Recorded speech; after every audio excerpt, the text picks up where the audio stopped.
15ই August জাতীয় শোক দিবসে শোকার্ত হৃদয়ে শ্রদ্ধা জানিয়ে ওয়েলস আওয়ামী লীগের উদ্যোগে কার্ডিফের কমিউনিটি সেন্টারে এক ইফতার পার্টির আয়োজন করা হয়।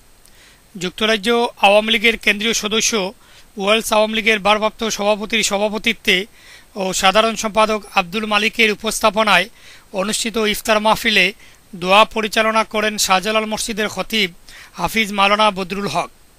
ইফতার পার্টিতে অতিথি হিসাবে যুক্তরাজ্য আওয়ামী লীগের কেন্দ্রীয় সদস্য মাহমুদুর রহমান সহ Wales, Cardiff, Newport Awami League, Jubo League নেতাকর্মী ছাড়াও কমিউনিটির বিভিন্ন স্তরের নেতৃবৃন্দ ও বিশিষ্টজনেরা উপস্থিত ছিলেন।